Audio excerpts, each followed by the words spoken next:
was going to wait to do this, but who knows if I'll get around to it, so I'll do it anyway. I want to do it with writing and stuff, but yeah, just haven't got to it yet. Anyway, somebody posted me a link, emailed me, to a section of this thing where Vic and Logic Rolls the Dice are critiquing the Inventum philosophy. And they're doing it so badly, and I just thought it would be worth me pointing out how wrong it is. I'm not going to play it just because the audio is not that great in these rooms. I'm not a big, as much as I think rooms have some value, yeah, there's a lot of disadvantages in terms of the audio quality isn't very good or consistent between participants, and can be rather tedious. Anyway, so Vic started off with this, as always. I mean, it's just his style is to distort and pervert. He's a real perverter. That somehow, because I don't think it's good, and because I don't see any function or purpose in associating myself with people who are right for the wrong reason, that having wrong reasoning is not a good thing. It's a bad thing. And even if you have right conclusions, that's great, but it's not good enough. And I've explained why, in the sense that I think you're setting yourself up for future disaster, in the sense that there's a requirement to have something called integrity in the building of something, no matter what it is. And that this thing, whatever it is, this cure for the disease of mankind, is not going to be the real deal if it's just mimicking a cure, and it doesn't have any real integrity. So that would be sort of my argument. It just has to do with a personal thing also. I don't have any requirement. There's no obligation for me to think there's purpose in supporting people who are right for the wrong reason. That, there's just I don't have any obligation to do that rationally, unless they are very, very effective. And none of these people are very effective. And I'll make an explanation of why I think it's totally ineffective. So I might as well do that right now. So you have these two aspects, right? I can make a logical argument to somebody who's reasonable or logical, and you can change their mind. You can give them a fact that they weren't aware of. They'll say, gee, that's a significant fact. And they'll change their perspective.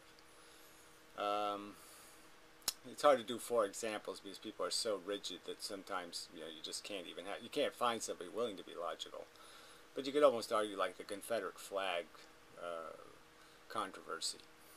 And you could just explain to somebody, look, I'm not telling you you can't have all these values about this flag in terms of your own perspective. But you just have to acknowledge what the truth is. And the truth is it was the flag of slavery. It was the flag of the Confederacy. And the Confederacy killed a lot of people. It tried to destroy the nation. It tried to do lots of things that are just fundamentally bad. And one of them was it was defending slavery. And the people who were oppressed and killed deserve the respect of not respecting that flag. Just as Jews have a reason not to like swastikas, and we have a reason to respect that dislike, that sensitivity. And even if I personally, I like swastikas, I think it's a cool symbol. Just out of respect to the pain it will cause those people, I would not suggest posting swastikas anywhere. Not because it bothers me or offends me, but because I understand why it would offend the fuck out of somebody else. And to not appreciate that about the Confederate flag, people whose whole heritage was built on it, people still living without the native entitlements, any inherited culture, any inherited wealth, not to appreciate that origin when you iconize the sluts of the wealthy. You make them TV stars. You see the conflict here? Sluts of the wealthy do nothing, accomplish nothing, built nothing, right? And you feed them, and you attempt to starve people who were given nothing, came from nothing, were beaten and brutalized into a horrible circumstance. And yet you'll wave a flag in front of them that basically has their oppression written all over it. I mean, fuck you, that's just rude. So anyway, I could explain that to somebody. See, I didn't want to make a statement, but I'm just saying somebody, and then somebody could say, okay, yeah, I really didn't get that. I mean, really, I mean, I can sort of understand that if something killed my ancestors or killed my grandfather, and somebody's waving the flag for that thing, I do have a right to be offended as fuck. Well, anyway. Then there's a difference between trying to use words to say, I'm going to try to make you a homosexual. Yeah, that's right. I'm going to try to make you get boners for, men's dicks and stuff, and asses, and fucking anuses, and all that kind of stuff. Yeah, I'm going to try to make you one. With words. That ain't going to happen. So, I mean, the argument from these silly anti-natalists or silly vegetarians who don't think there's real harm, real suffering. They actually believe the animals aren't really suffering. It's not really a bad thing. You can experiment them on them all you really want to, except it offends me emotionally. And I wish to convey to you my emotional offense and have you also be emotionally offended. But it won't be anything called rational or reasonable or logical. It'll just be an emotional reaction. I am a homosexual. I want to make you a homosexual just so the world looks more even to me, looks balanced. I just want you to look like me. I want you to feel like me. That's, and I'm supposed to not say I don't want anything to do with that. So Vic is saying I'm subject to criticism and ridicule because I say I think that's silly. To sit there and for me to sit there and say I'm going to try to convince somebody to like chocolate ice cream more than vanilla ice cream just because I like chocolate ice cream more than vanilla ice cream. I mean, come on. So anyway, I'm certainly, Vic implied that I would rather have a world where people did the wrong thing for the wrong reason than to have a world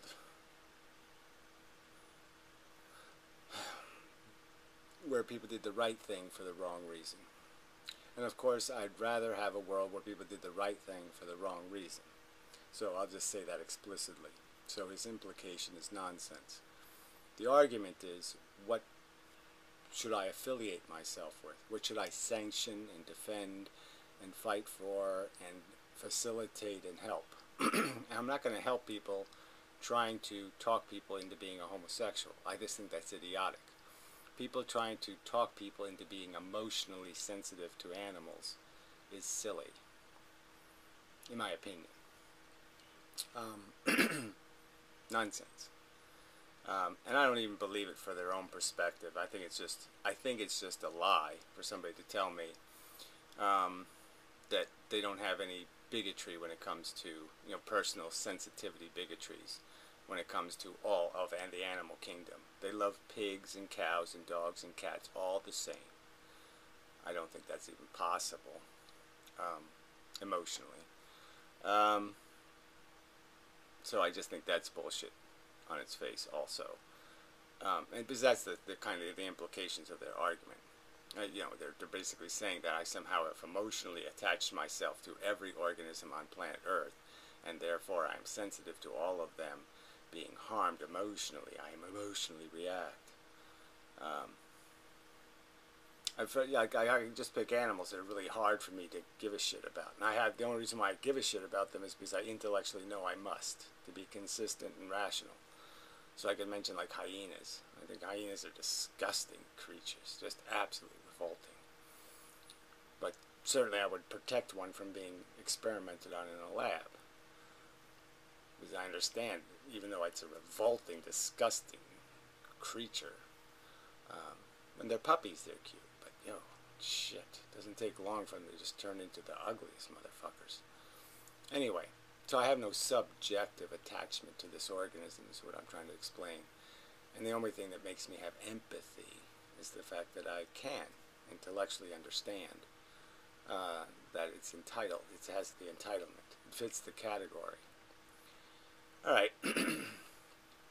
So I think I've dispensed with the accusation, you know, that my principles are irrational. They're not irrationally imposed. I mean, really, what have I done to these other anti-natalists for silly reasons except just say, I think they're anti-natalists for silly reasons, and I don't want to have anything to do with them.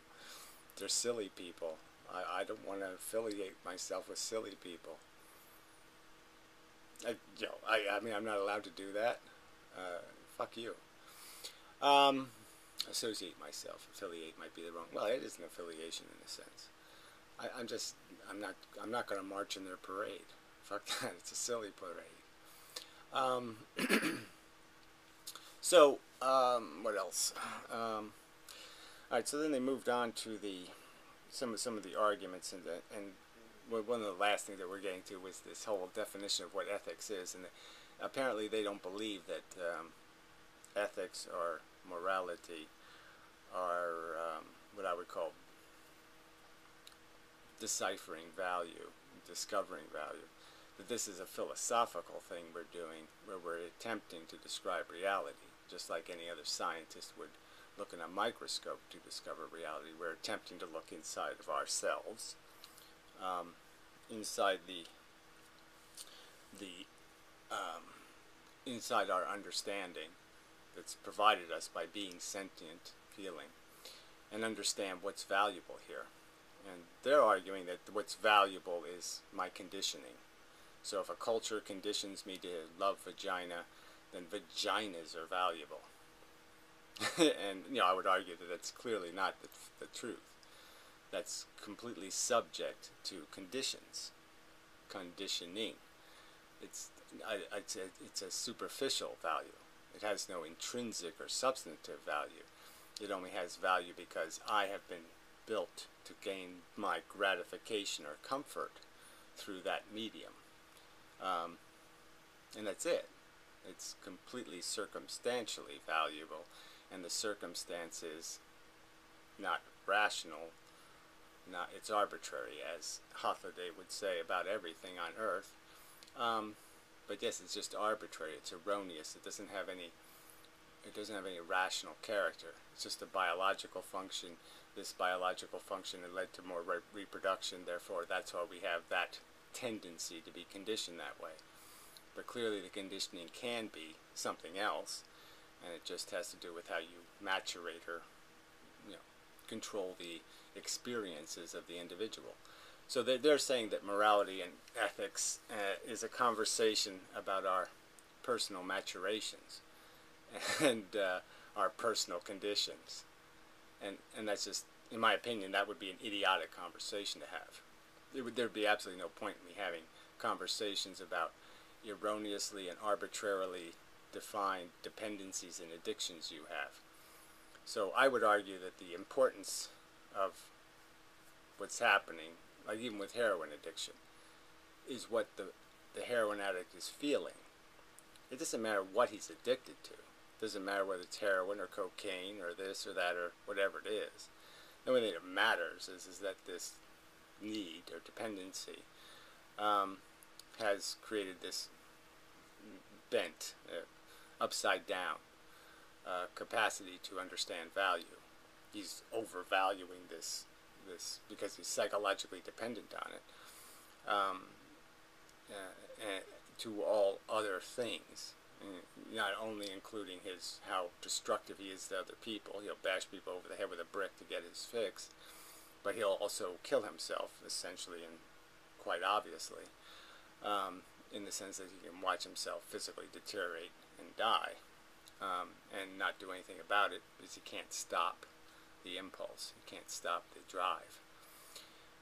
You could say alcoholics do this all the time. I mean the amount of how they're not seeing the world clearly. And so these people's argument would be that the alcoholic is seeing something perfectly legitimate, that somehow his disproportional perspective is somehow reasonable because there's no such thing as reasonable.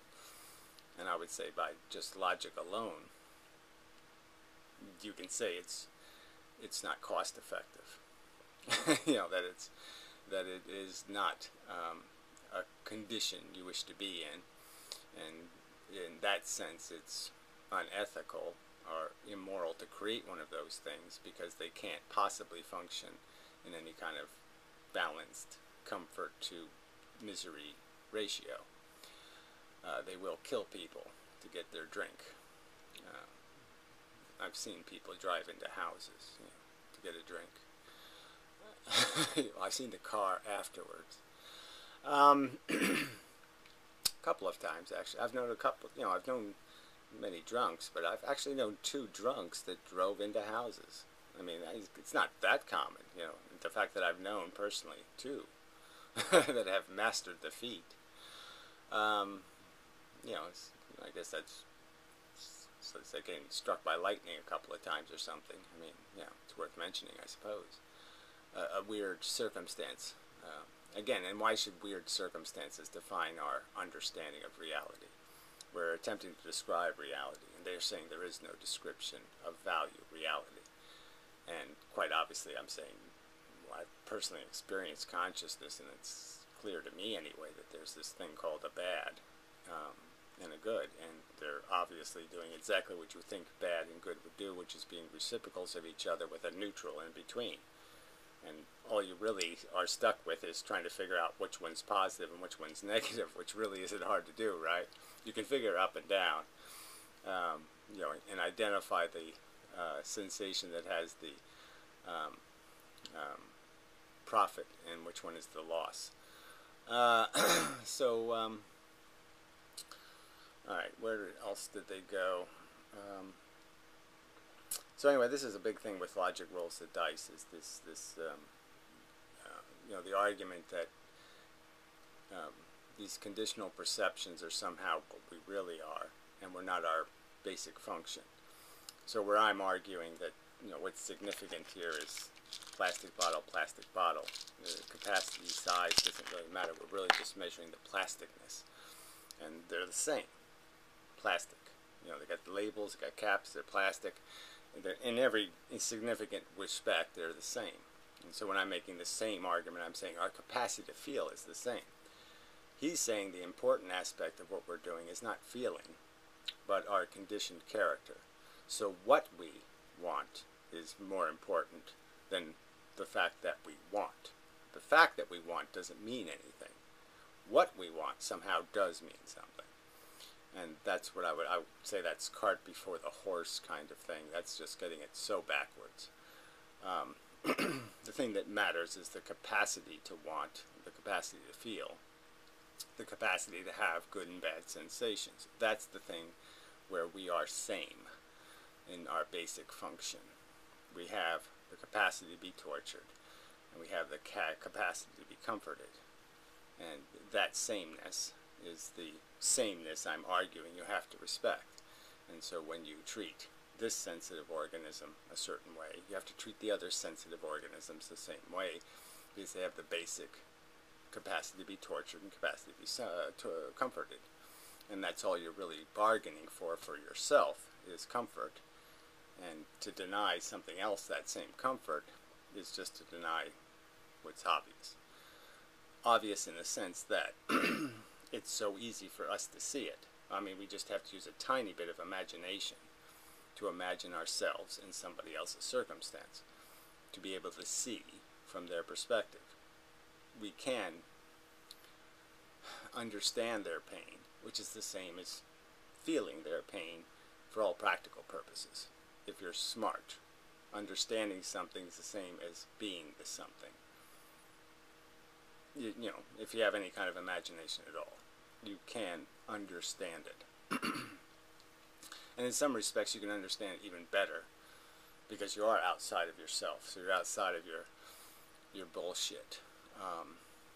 And again, the simplest argument I can make is that you clearly see the connection. You clearly understand bad when it's happening to you, and you clearly understand that bad creates an ought when it's happening to you. And so all we're really saying is that the same conditions exist when it's happening to somebody else. And so I sort of made this argument in the what the fuck, but I'll say it again. You really only have two choices as nihilists, or as fantasy, as to whatever these people are. You know, let's turn philosophy into science fiction.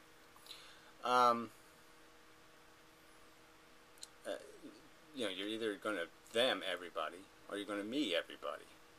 But this idea that you can me you and then them is just not logically sensible. It just doesn't make any, you know, you can't make sense out of this idea that somehow when things with the same properties, you're going to give them this arbitrary label based on their location, based on whether this thinking device is attached to it or not. The calculator will calculate different depending on which body it's connected to. And I'm saying that's just nonsense. The logic has to be consistent, no matter what body it was traveling on. And that's just, in my opinion, just being honest to the truth, being honest to the facts, that the thinking thing is not the feeling thing. And if you can't make that distinction, that's sort of the definition of an imbecile, I'd say. I mean, that's what makes imbeciles, is people who can't tell the difference between feelings and thoughts. Better way to say it. So I'm just saying that clearly we can understand that if I imagine myself in somebody else's circumstance, I can certainly understand the urgency of action. And the only thing I can possibly, like I said, if I'm going to try to make a difference between me and them, I can't really do it out of anything logical. I have to come up with some sort of nonsense distinction. They're over there. I don't feel their pain. Well, I mean, I don't need to feel their pain. Again, I'm just arguing. I know their pain is there. I don't need to feel it. I know it's there. I'm smart enough to know it exists. It's like, do you really need to be struck by lightning to know what lightning is capable of? You know, I mean, you really don't. You really can understand it, and that understanding will give you complete enough knowledge. And so I'm just saying, you understand what the feelings are. You understand if they're happening somewhere else, it doesn't mean they're not feelings. They're the same thing. The lightning is lightning. I mean, does it have to strike you to be lightning? You know, I mean, it's just silly. How else to say that? You know, I had a better thought when I started this video, just to erase this idea of distinction on any of these relevant points. So anyway, his argument is they're not the same in some sort of meaningful way, and I'm saying no, they're only not the same in trivial ways, and I think that's a fact, and I don't think he'll demonstrate any meaningful unsameness. And then, but even then, he argues that there's no logical obligation not to be a hypocrite, not to acknowledge sameness and just say, I'm changing the definition of it now. Same doesn't mean same. Same means arbitrary change, difference. You know, I don't have any obligation to care about what the word means. So I can do one side of the equation with a word meaning a certain thing, and I can do the other side of the equation with the word meaning something entirely different. And that's somehow logical, and I'd say that's a fundamental violation. That's the law of non-contradiction. That's a contradiction. That's bullshit. You can't change the definition of words in the middle of a logical equation. But I've already made that point too. Is there anything else that needs to be said?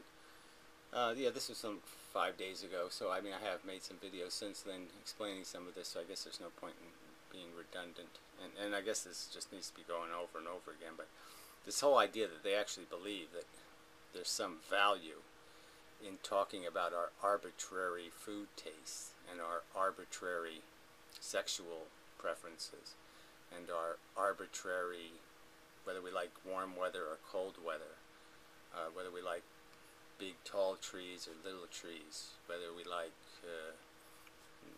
fluffy grass or spiky grass, or like there's some point in discussing any of that shit, our personal preferences as ethics.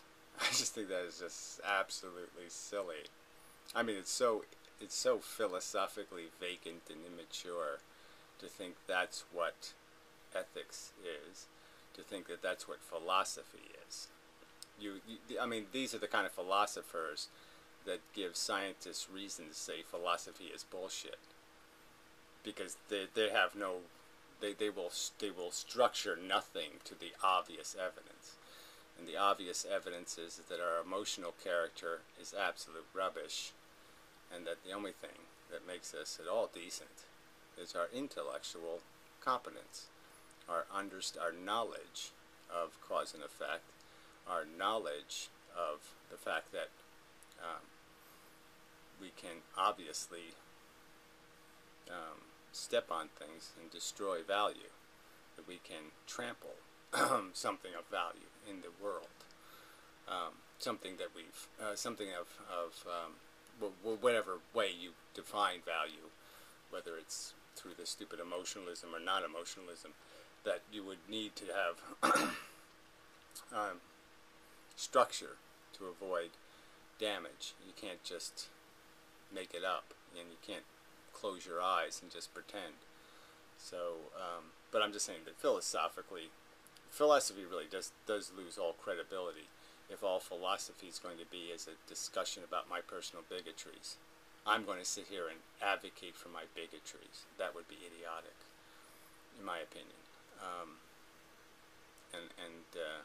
So I think you do retard philosophical advancement when you pervert the purpose of philosophy from anything other than defining truth. If you're not making truth statements, you're not doing philosophy, in my opinion. If your effort, your ambition is not to describe reality, you're not doing philosophy, you're doing something else. Yeah, I mean, it's not a serious thing. It's not a useful thing. It's not, it's nothing. It's wanking. You're just spinning your brain wheels for no reason, just because somehow it makes you feel good to try to make the world look the way you emotionally want it to look. You know, it's like radio. It's like, I don't know, writing letters to the TV station, try to get them to play your programs more, and thinking because gee, I like them. There doesn't have to be a reason better than that, right? It doesn't matter what everybody else likes. It doesn't matter, I like them, so that's all that matters. I mean, no one would call that philosophy. No one would call that rational activism. It's just self-indulgent nonsense. And it's not disciplined by anything, by a reasonable set of facts. Even reasonable respect, like I said, they're even defiling logic by saying logic doesn't require honesty and definition. And it does. But it doesn't require, to do useful logic, honest, evidence-based premises. And it does. I mean, if you're deliberately saying it's okay to have false and fake premises, you're not doing anything logically philosophical. I mean, I'm just saying, you're using logic as a masturbatory lubricant. You're not doing anything. You're perverting its purpose. You're perverting its primary function. So, much like the person doing the right thing for the wrong reasons, it's a corruption that is, creates critical flaw, critical threat to functionality. And yeah, you ruin the subject of philosophy if you say philosophy is about discussing our personal conditioned fantasies, our arbitrary and erroneous personal taste. Silly. Alright, I've been redundant enough. Yeah, but, fuck these people. Idiots. I'm sorry. There's no other way to say it. There's nothing else to. I can't say it. I'm sorry. Your premises are idiotic.